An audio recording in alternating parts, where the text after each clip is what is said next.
come once again to discuss things.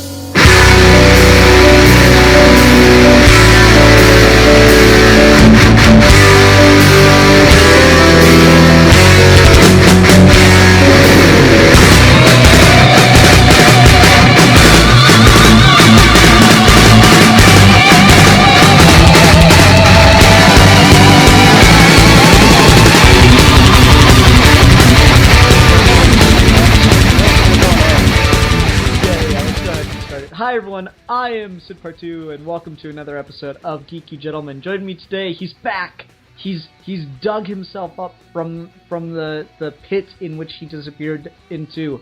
It is the one, the only Milan Jeftik, aka the Russian comic book geek. Sup, motherfucker? I spent some time in a mental institution. It feels great. They gave me some pills. I don't want to kill myself no more. It's all good, man. It's wonderful. Yay! Sanity is awesome. But anyway, what are we talking about today, you bastard?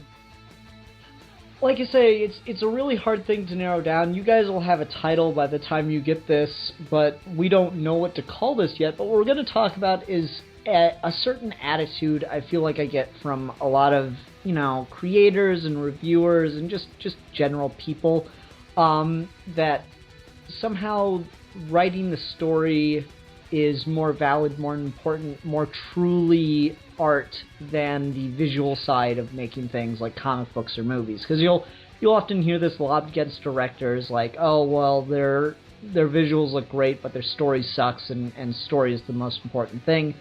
And I disagree with that. I think you can make things that are intended to be more visual, and the story is just there to provide the vehicle to do that in a grounded, serious way. And so we're going to talk about how that annoys me, basically. Yeah, and so that annoys me too, man. Yeah, go ahead, Milan. Oh, man, it's just fucking... When people say, it's the writing is the most important thing. Well, if the writing is good and the story is shit and the visuals are shit, then what's the point? That's the thing. I hate the whole idea of modern art. Or just, like, I love story, I love the intricacies of writing good shit. And, that's, of course, if you're writing a novel. But if you're making a film or a comic book or something to do with visuals, I mean, you gotta make the thing look good. And if you don't make the thing look good, people won't buy it. And I can't stand the idea. Go ahead. The example that I heard someone give, I think it might have been Vince, and I mean, it's a fair argument. Well, if the visuals are more important, it wasn't visuals, he was talking about Explosion Fest movies, and I think I hear people apply this to this kind of argument too. If all you go to a movie for is for the explosions, then why not just go watch fireworks? And that works if you're just talking about Explosion Fest Michael Bay films. But if you when people try to extend that out and go, well, if you just go to a movie for the visuals, why not just go look at paintings? Okay, fine. If you just go to a movie for the story, then go read a fucking book. If you're only reading comic books for the stories, then just go read novelizations of comic books. Or just novels. I don't understand why that argument, that argument does not hold any water for me. The thing is, you say it comes from your reviewers and critics and whatever, and that's the thing. I come from the school of thought that critics are just failed creatives. And so, once you can't create nothing original, you just comment on the works of other people. I mean, I wouldn't go that far. I think that tends to be, as a reviewer, I find just like a defense mechanism for people, but I certainly understand that mentality. I think you have to want to be a creative person in order to be a good critic. And I think a lot of critics are people that have artistic ambitions that they have had trouble realizing. And that's probably creatives. That's probably what drives you to look so in-depth at different pieces of art, whether they be films, comics, paintings, what have you. But yeah, I do agree. There is a certain bitterness, because, infamously, what was it? Not Ebert, but Roper. He made a movie, and is like one of the most god-awful films ever made. So there is some merit in that argument, but I think it gets over-exaggerated. I disagree, because it's just like, that's the thing, like, there's a thing about, criticizing bullshit, and I like to hear criticisms from actual artists, because hey, I actually made something and it's successful, more or less. I create things, and I have a full-on, in-depth analysis. That's what I like to hear. People who are in the industry and who like commenting on other colleagues' work. And it's just like, yeah, that's coming from somebody who made something and it was successful. And it's just like, art for the sake of art is great and all, but you gotta make something that's good. Okay. No, that's a fair point. I certainly understand that. And I think that's kind of what the mentality of, Academy Awards comes from, is it's the approval of your colleagues, not people who, are considered kind of outsiders to all of that. Oh, yeah, man. It's just, the viewing public are all idiots. I mean, like I say, I wouldn't go that far, but I certainly understand that perspective. I think there's a perfectly reasonable middle path in those things. Oh, sure. But, yeah, the thing is, modern art is just pissing me off. It's just like, hey, I'm just a blank canvas. And the thing is, what's his name? Fucking the old man with the white hair who started this whole modern art thing. What's his name? He got shot by a feminist. What's his name? No idea. Fucking, what's his name? He did the painting of the fucking soup can. Andy Warhol. That's the one, that fucking bastard. You know what he did? He just fucking made some shitty art, and then he just convinced a bunch of upper crust people that the shit that he was making was fucking in-depth and interesting. It's just bullshit. For me, I don't understand that argument for Andy Warhol, because the thing is, he was the one that popularized comic books as a legitimate art form. Like, he helped bring that to the art community. Yeah. As pop art. It is pop art. It's the best kind of pop art. It's populist. And people say, populist art is bullshit. Fuck you. I love populist art. Populist art comes from the soul. Comes from the guts of the everyman. Fuck you, you rich hoity-toity bastards. That's the thing. Yeah, but like I say, Warhol brought that. Yeah, I know. I love him for comic books, but I hate him for what he done to the art world. Because it's just like, fair, hey, here's a blank canvas. Well, he didn't do that. He was doing, the soup cans and the weird photographs and stuff. I mean, his Marilyn Monroe isn't bad. The soup can, I can at least understand the concept of what he was trying to do, is elevate our culture, our advertising. That is our art. These are our gods, kind of thing. Oh yeah, definitely. The soup can is your god. Sacrifice a baby to the soup can. I mean, it really is, though. Like, it's replaced what religious iconography was back in the day. Because, I mean, you look at Middle Ages, all art was religious or political. That was it. Yep. It was Jesus or the king or both. Jesus King. Jesus King. That's all you had in medieval art. And you go back to the Romans and earlier, and it gets a little more complex, but it was still very, very limited things. And now, in the modern era, Warhol was the one to recognize, no, we have all this artistic stuff that's being used for corporate purposes, for popular purposes, and that is our art. That is what defines this epoch now. And so, our art is pop art. And so I find that interesting, but I can agree that it's not the most complex stuff. And I still will always say that anyone who spends more than like $5 on postmodernist art clearly does not understand postmodernist art. Exactly, man. If you buy a blank canvas with a red dot in the middle of it for $5,000, you're a pretentious snob that doesn't really understand what the art is trying to comment on.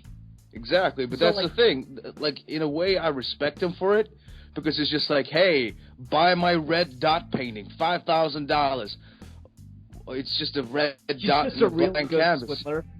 He's just a salesman. Did you ever see Men in Black 3? Nah. I did. There's a scene, like, that's the one where they go back to the 60s or whatever. There's a scene with Andy Warhol and, like, you know, Kay goes to talk to him in a back room real quick, and, like, he takes off the glasses and wig. He's like, you gotta get me out of here. These people are crazy. I don't even know what to make up anymore. Andy, are you okay back there? Yes, I'm taking a picture of this man eating a burger, and it's transcendent. It's probably the best scene in the movie. Oh, that's the only good thing about that movie I've heard. But yeah, fucking shit. Art is great. It's a fun thing. Yeah. Well, let's go ahead and get back to the story side of it. So, like, I do agree that there's something of that mentality that, you know, critics just want to only focus on the story. I think part of it too might be people don't feel comfortable showing their blind spots. Because, you know, not every critic is an expert on everything, right? So someone might be really good at story and understanding narrative structure and everything, but might not have any fucking clue about the intricacies of camera work or editing or how CGI is interlaid. My go-to example for this is a movie that gets panned for both its story and its visual effects, Green Lantern. People tear that movie's visual effects apart like it's some of the worst CGI that's ever been done. As someone that does CGI, that movie is really, really good with its CGI and motion capture. And, like, the things I hear people complain about with the way in which it's integrated with the live action are just not problems that would actually be occurring, and I can't physically see it myself, so I just fundamentally disagree with them. And my go-to is just, no, you don't like it, and you're looking for reasons to justify your not liking it. So your mind is inventing stuff. Look, the reason people don't like Green Lantern is because of the bad guy is just some weird, like, nerd dude who just spends all his times on the computers and shit. It's the portrayal of the fucking cool guy who's a fighter pilot, gets laid a lot, he's the hero, and the bad guy is like this weird, goofy, beta male nerd. Oh, I hate this movie. Everything is bad about it because of that. That's why people don't like. That's why nerds especially don't like that movie. But that's you know fair. what? Yeah, but you know what? Fuck that. I fucking like Ryan Reynolds. Deadpool. I fucking like Deadpool in that movie. He's great. Yeah. And like I say, I mean, I enjoy Green Lantern. I understand people, you don't have to like it. That's fine. I'm not going to tell you that you have to like Green Lantern. But when I hear people say, oh, well, like that scene where he's flying, his head's just floating around. No, it's not. That would not happen with the way they shot that film. I can show you video of how the CG and live action was all integrated together, and that's not an issue that would arise. I promise you. So what you're saying is not factually accurate. It's factually impossible for that to be the case. So your mind is creating issues. So you have no understanding of this, which is why you shouldn't be talking about it. But you're grasping at things to try to make yourself sound more well-learned.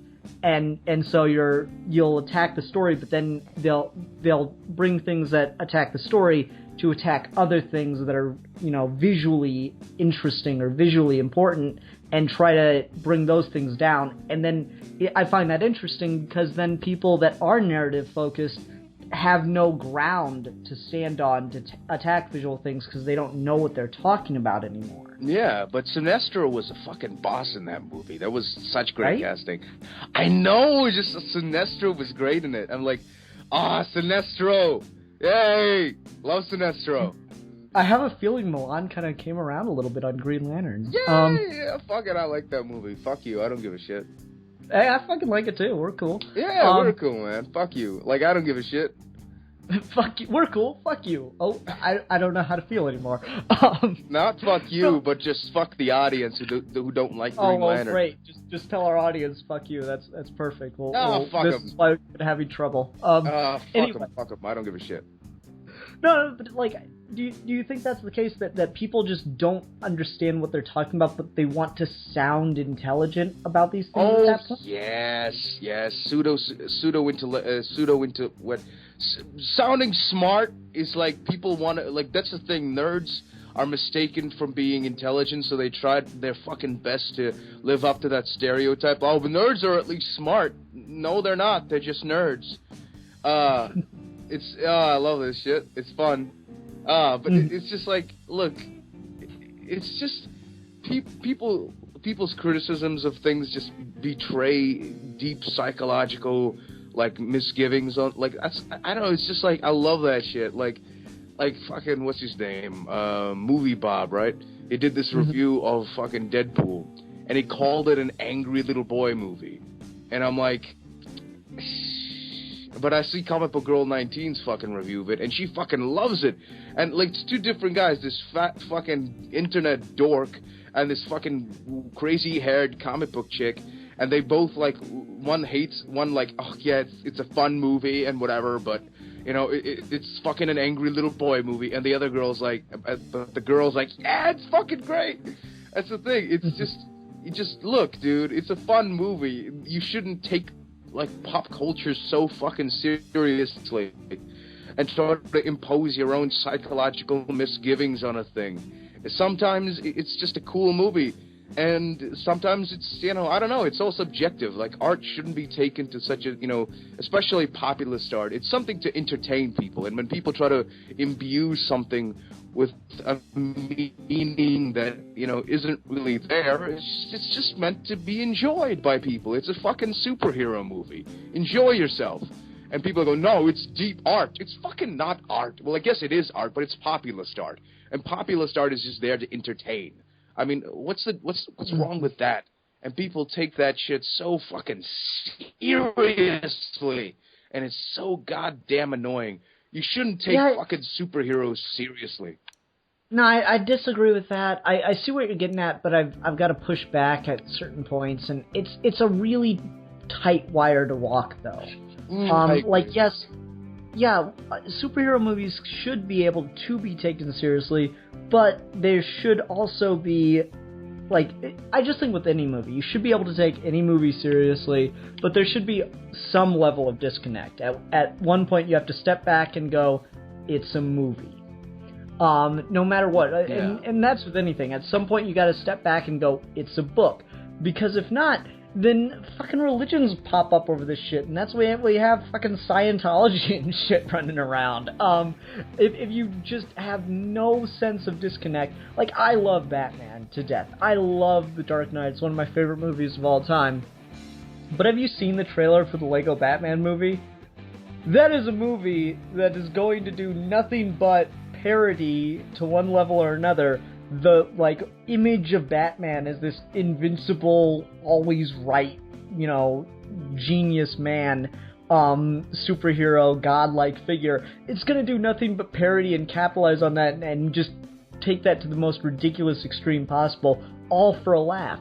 And you cannot have those two things. You cannot have something that does that and something that takes Batman seriously without some level of disconnect from the fact that this is all pop culture media. Yeah. And so you should be able to have both. You should be able to, like, let something be beautiful and influential and artistically impactful on you, and also be able to, like, turn around and fucking laugh at it because it's silly stupidness. You know, at the end of the day, Batman's still a rich dude that dresses in his pajamas and goes to beat up poor people. Yeah. That's the thing. It's the type of acceptable doublethink, you know. It's one thing at one time and another thing. It's just, that's the thing. It's like, if you can like a thing, you can. It's just pop culture icons. You can do whatever you want with them. They're just tools. Yeah, if you truly like a thing, you can laugh at it too. Exactly. You know, like, I'm currently doing fucking a motion comic with Lord Jazor and Patrick. You know, the Brian Azzarello's Joker. We're making that into a full-length motion comic movie. And it's just like, and there's a chick gets raped in it, and it's about the Joker, and it's scary, and it's criminal fucking shit, and it's like, oh, it's fucked up. But at the same time, I go to my local supermarket, and there's fucking like Joker toys for kiddies. I'm like, holy shit, It's this weird fucking devil god in the modern age being sold to children. But it doesn't matter because you can both have the crazy evil Joker and the fucking kitty Joker. Yeah, I see no inherent contradiction in that. You know, it's different versions of the same character. You know, you look at this goes back all the way, right? You look at, you know, Greek mythology or even Christian mythology and stuff. Like you have the Noah's Ark story, which in its bare bones possible way, it's like, you know, oh, the flood came and God got all the animals together on the boat through Noah, and then they survived, and that's why we're here. And it's like, okay, yeah, that's a really kiddie story. Then you get like the Passion of the Christ, where it's just 2.5 hours of torture porn for Mel Gibson to jerk off to. It's like these are all in the same wheelhouse. You go back to Greek mythology, and you had, you know, silly stories about Hephaestus stringing Ares and Aphrodite up because they were cheating behind his back, and Hermes and Apollo come in and laugh about it, and Apollo goes, "Hey Hermes, would you take this punishment in order to sleep with Aphrodite?" He goes, "They could string me up in front of all the gods and goddesses if I had but just one moment with Aphrodite." And then you could have, you know, Zeus goes and rapes someone, Hades goes and rapes someone, Poseidon goes and rapes someone. You could have laughing things, you can have really complex, really dark, fucked up things all integrated, because that's life, man. It's a spectrum. It's not a yes or no. Yeah, it's a spectrum of lunacy and average bullshit. Yeah, and so like this has gotten really far away. We've kind of just discussed art as a whole, but let's get back to the topic at hand, which is narrative superiority. There we go. There's the title. Narrative superiority ? Okay, so what, in your mind, makes people think that narrative is the most important thing? Pretentious fucks. Like, the thing is, narrative is fun. Narrative makes the whole thing the best thing ever. But the thing is, if the narrative is good and the visuals are shitty, then, you know, you can't enjoy the two. That's the thing. The two gotta complement each other. If you gotta make something good, you gotta make it good all the way. You know, if you're gonna make a good looking movie, and you gotta make a good look, if you got a good story, you gotta get good visuals to go along with it. That's how you make things iconic. That's how you get things. Yeah. That's how you make the story points stick in the audience's brain. You make something good, and you know, you make the story good, you make the visuals good. If you just make a good thing, people will like it.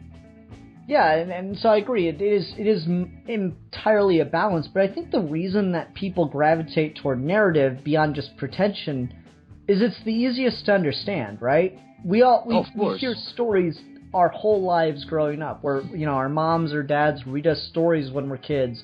We hear stories at school. We hear stories all day. We tell stories to each other, so we understand how a story should work. Everyone has some level of understanding. You can't just...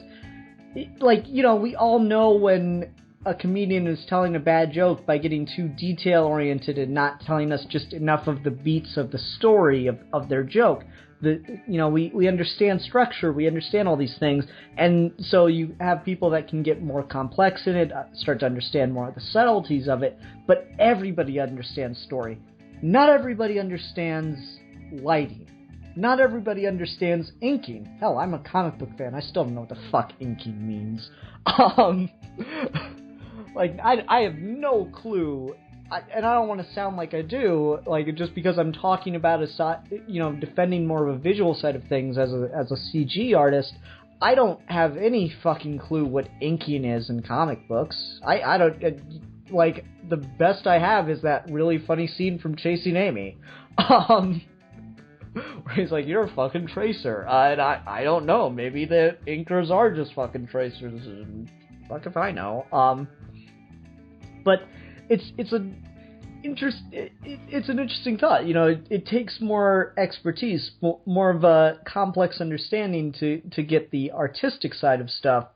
So narrative is gravitated toward more because it's easier to understand and doesn't take as much work. It's more accessible. And so I guess I find that very disheartening that visuals, especially when they're good visuals but a bad story, get put down as if it doesn't count. It's not that important. I find that probably even more disturbing, because a lot of the the criticism I hear of people who are upset with something being quote unquote just good visually is that it dumbs down in some way the society by not attempting to make us understand something narratively important. If it's just a basic stupid story, then you're not challenging our minds or anything. Well, isn't pushing the line visually, isn't doing unique and fascinating things visually, like an Avatar, pushing our minds to the possibilities of our capability in art? Yeah, that's the thing. Visual art is great. Yeah, look at people's look at the special effects back in the '60s. I mean, they were shit. But that's the thing. That's why the thing is with special effects and visuals is that it's best to it's people trying to mythologize a certain experience. Like, for example, in a gangster film, we all know, there's a stock, number of characters. There's some story beast or some character archetypes in every gangster story that makes us understand that this is a gangster story, and there are people like this in the world.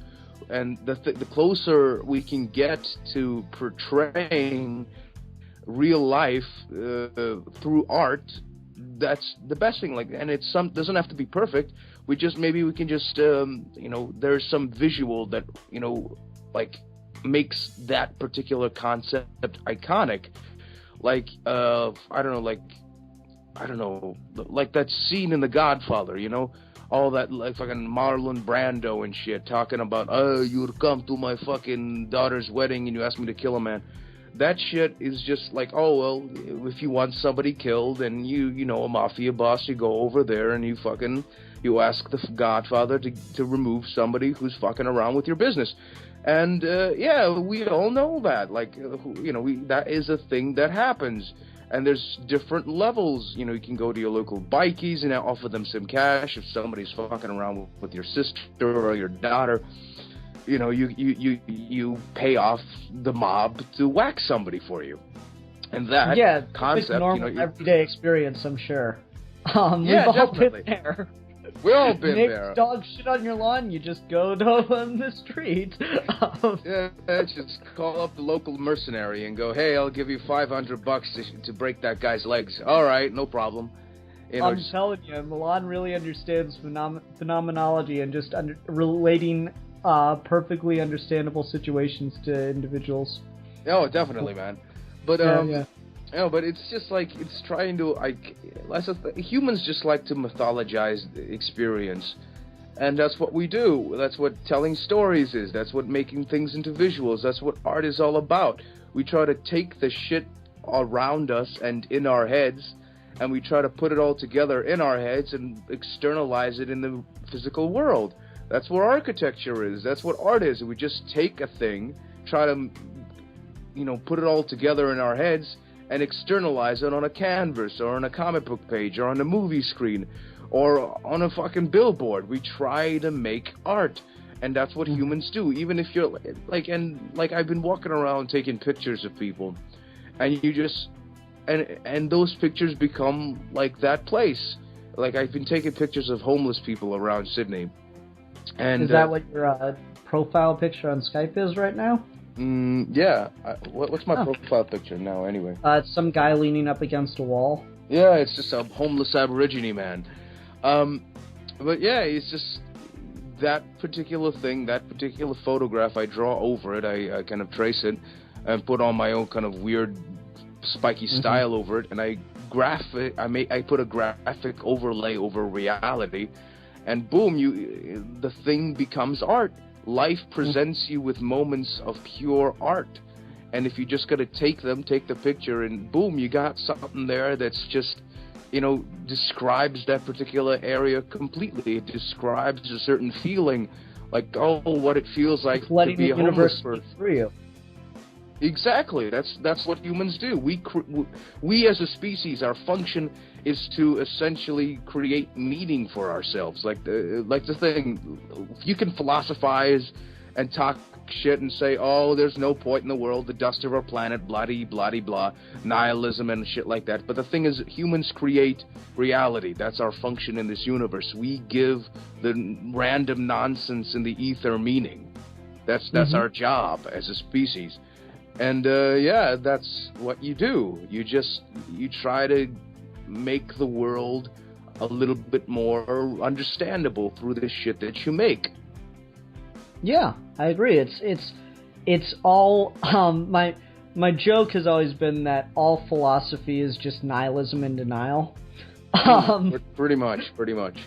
Yeah, and art is an extension of that. Art is a screaming into the void to try to art is the ultimate exercise in futility, because let's just assume that nihilism is true, that there is absolutely no point, no purpose whatsoever. Then art is an exercise in doing something pointless for the sake of it being something pointless. And that's beautiful when you really think about it. If you want to accept all those things as true, then doing something just for the sake of doing it, just for its own beauty, for its own interest, just because there's no point in doing it, but you still want to because you want to make something beautiful, is a noble-ass ambition. Exactly. There's I've just boiled it down.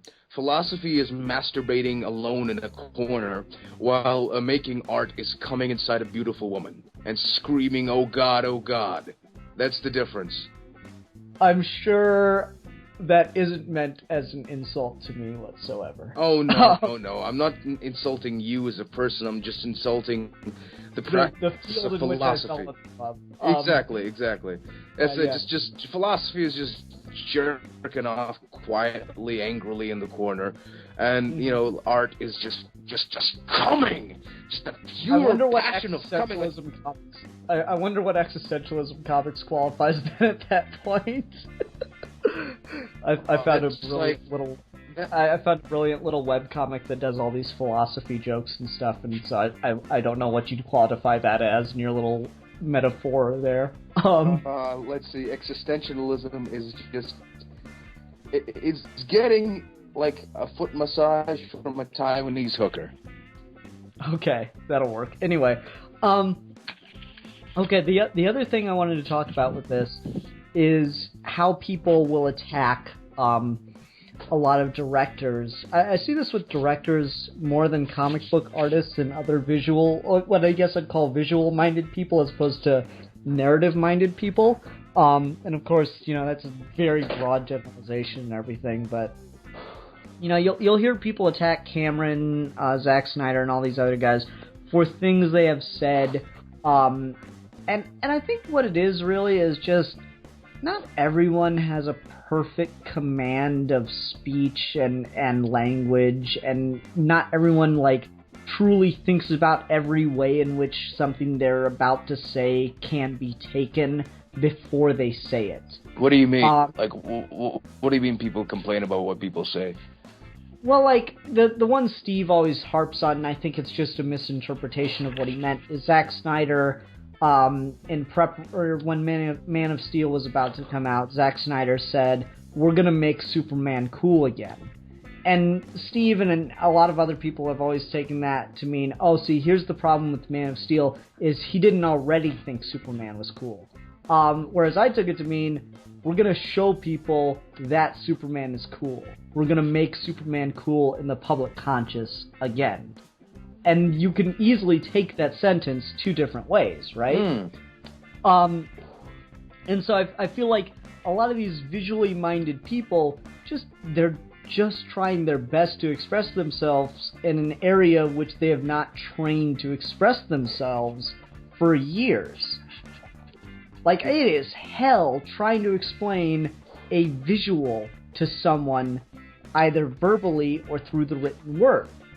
And so when they have a vision in their mind, it's hard for them sometimes to express it to you through speech or text, just like it's hard for me, as someone who has what I call dumb hands, to draw anything to try to give you an idea of a visual I am talking about, which is why I love 3D modeling, because it allows me to actually access that part of my brain that I've never really gotten to explore before.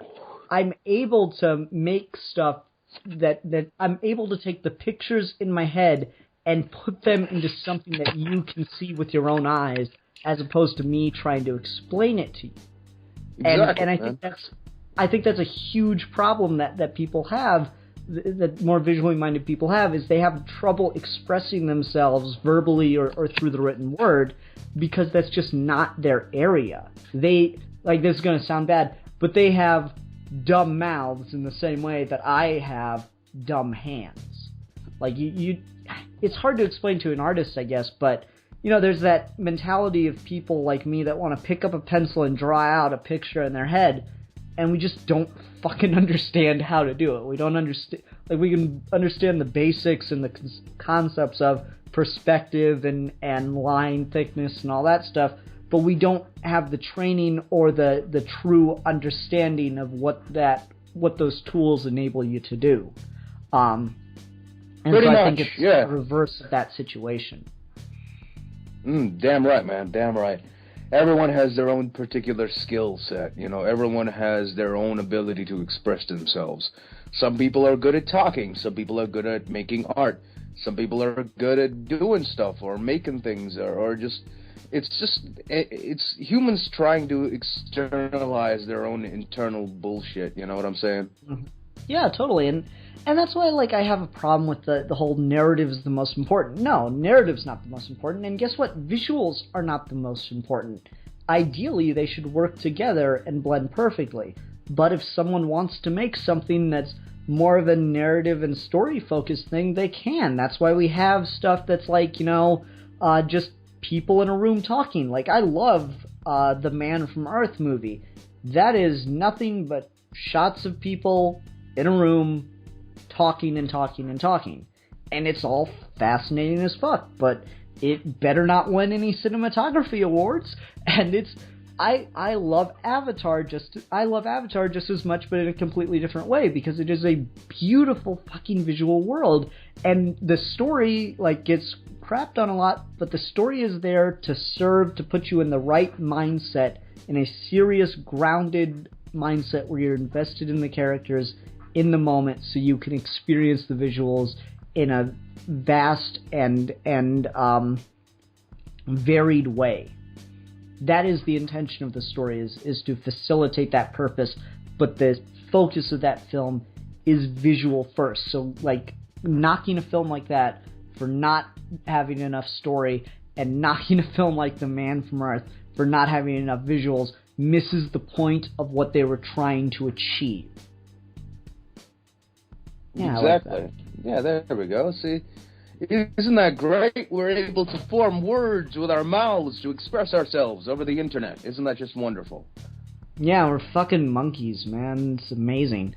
I know, right? I love that shit. We're body has evolved to do this shit is amazing. Other perspective is it's like all the other animals feel really, really bad for us, because we're just like the crazy cousin in the corner who's like, you know, I've made a world of my own. And they're like, oh man, I feel so bad for it. Let's just let him have his fun, and we'll just, you know, humor him. That's how all the other animals feel about man. Yeah, pretty much. Just like that motherfucker always making shit and just talking to himself and externalizing their soul. Bless his heart. Oh my. All right, well, we'll let him build nuclear weapons. It's okay. Just you know, let him get it out. He'll be back chewing on branches like the rest of us soon enough. It's okay. It's okay. Anyway, technically speaking, the definition of insanity, since insanity isn't a medical diagnosis, it's a courtroom diagnosis, the definition of insanity is based on the norm, what the norm is of expected behavior, and how insane people go outside that norm. So technically the human race is insane because no other species does all this shit. So there you go. Well, Take the thing that. is, society is just one giant psychosis. Yeah, agreed. It's all mass delusions. That's a fun way to look at it. I think that's a fun way to end this. Did you have anything else that you wanted to add, or do you think we're good on this topic? Shit is fucked up, and humans make things. Yep. And obviously, once again, it should be a balance, but it's okay to go one way or the other from time to time, but you should be able to recognize when you're watching something that's more focused on one or the other and not, slap it down for that reason. I think that's a really good place to end this. So thank you, everyone, for listening. Until next time, I'm the Philosopher. I'm the Madman. And we are your geeky gentlemen, and we will be discussing things.